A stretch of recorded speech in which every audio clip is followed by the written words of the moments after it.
Until the End by Freak, Part 3. As the bell rang through the school to signify the lunch break, Lyra grabbed her things and headed out the door. Just as the teacher had dismissed everyone, she began walking to the door to the school grounds. She hoped Bon Bon might have had other things to deal with and wouldn't find her. After what happened in the classroom, she didn't want to risk getting close to her in case she developed feelings for her. She'd let the mass of hungry students eager to begin their lunchtime shenanigans run through the hallway first. But upon reaching the door and stepping into the warm sunlight, she found the blue and pink maned pony waiting right outside the door for her. "Hey Lyra, do you want to have lunch together?" Bon Bon asked, very happy about something. Lyra was in that state again where she was staring at Bon Bon, just looking at her face, seeing something she had not seen about other ponies before. She was quick to snap herself out of it, but this was exactly what she didn't want to happen. "Just go easy on her, Lyra. Be nice about it," Lyra told herself before sighing and replying to Bon Bon. "Look, Bon Bon, I don't have anything against you. It's just that I'm not exactly the type of pony anyone else wants to hang out with. Maybe it'd be best if it just stayed that way. I can't really tell you why, but I think I'm better off alone," Lyra said, scratching the back of her mane awkwardly. Bon Bon took this a different way and realised that Lyra didn't really want a new friend.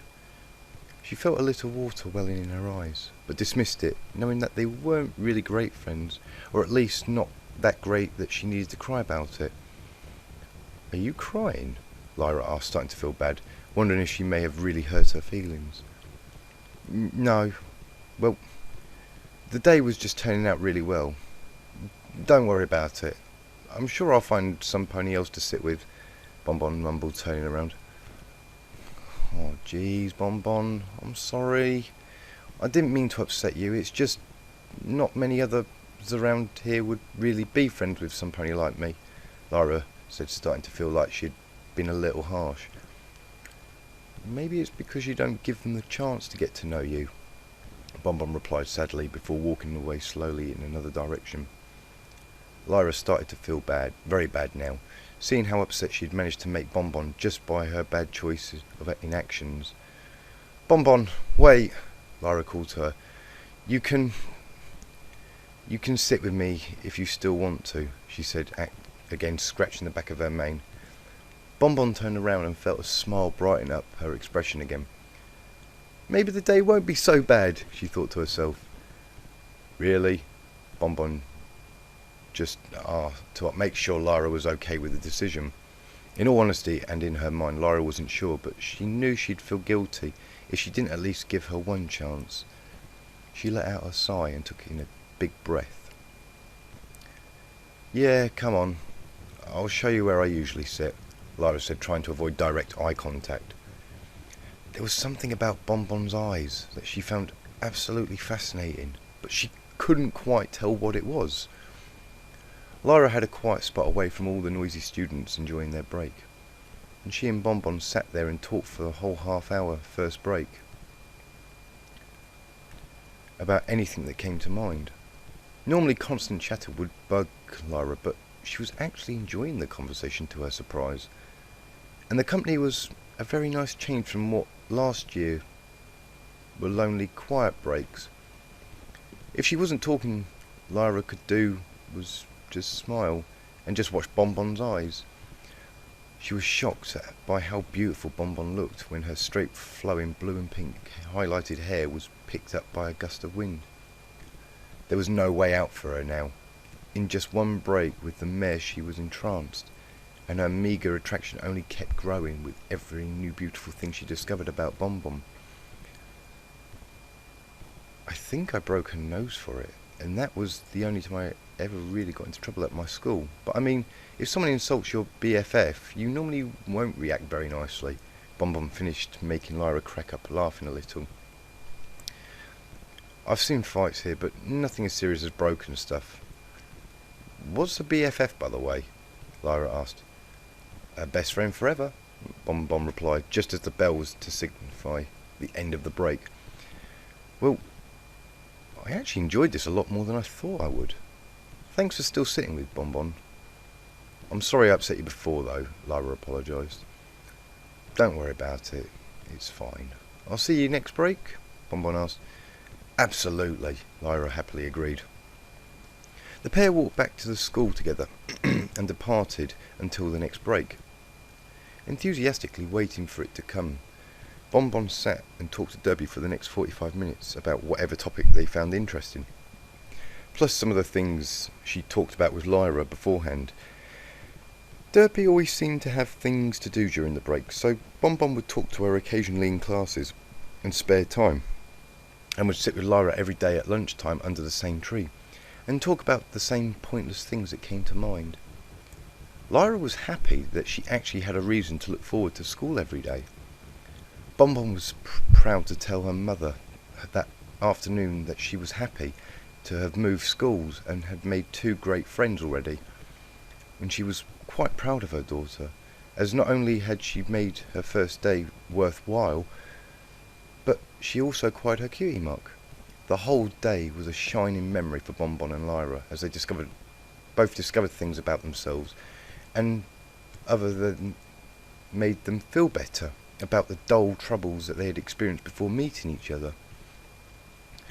Bon Bon sat in her train carriage, tears filling her eyes as she reflected on this memory.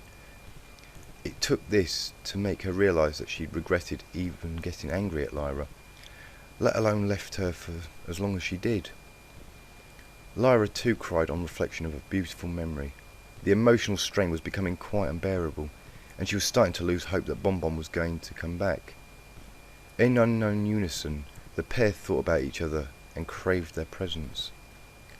The sky was beginning to tint with dark orange as the sun was nearing its destination, where Princess Celestia would lower it, and Princess Luna would bring forth the night and raise the moon. Lyra noticed the change in time since she had started reflecting on the past, and lost all interest in anything she was looking for before, and instead picked up a bottle of ink and quill that had fallen out of the drawer she had broken. Luckily, they remained intact. She grabbed a piece of paper from a pile that had been in the same compartment, and tears started to roll at double the amount they were before. Never had she been so depressed and alone in her life, and she looked over to her left and right, wondering if she was thinking straight. But even though she knew she hadn't been thinking straight since Bon Bon left, she still became confused by everything around her. A glint caught the corner of her eye over to the left. Lyra slowly turned her head and noticed a sharp gleaming knife sitting on the kitchen bench. She shunned her eyes from the blade, trying to focus, but she hardly realised that in her state, with the memories that were troubling her, the knife should be the last thing that she was looking at. But that was what made it unbearable for her, knowing that there were so many things that could end her suffering, and so many parts of her brain screaming that Bon Bon wasn't coming back. Lyra felt feeling her mind cracking down inside her, with disrupted magic attempting to write what she could call, or would call, a goodbye letter, if Bon Bon ever came back to see it, that was. Tears stained the page as she carelessly scribbled in a message, desperate to get it over with. Bon Bon, it's been almost a fortnight, and I've gotten the point that you're not coming back anytime soon. I couldn't bring myself to come find you. You probably wouldn't want to see me anyway. I don't know how you feel now, but I love you. I love you so much, and I miss you. The time without you has been unbearable. I can't keep going like this. I'm sorry for ever wronging you, Bon Bon. I love you, she wrote, trying to be as formal as she could with even her ever-deepening mood. Not wanting to look at the note any longer, Lyra shunned it from her sight and walked over to the knife lying on the kitchen bench next to some broken dishes that Lyra had dropped when she lost focus.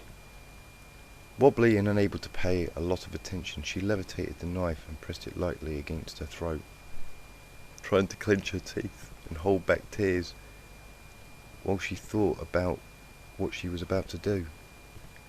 But almost a minute passed while she stood there unshifting and not moving the blade at all. Giving up on herself entirely, she dropped the blade and broke down into yet another fit of tears before smacking the knife away. At that moment, as Lyra curled up and hugged her legs into her chest, she and Bon Bon unknowingly reflected upon another beautiful moment in their lives. The days Lyra had made Bon Bon fall in love with her.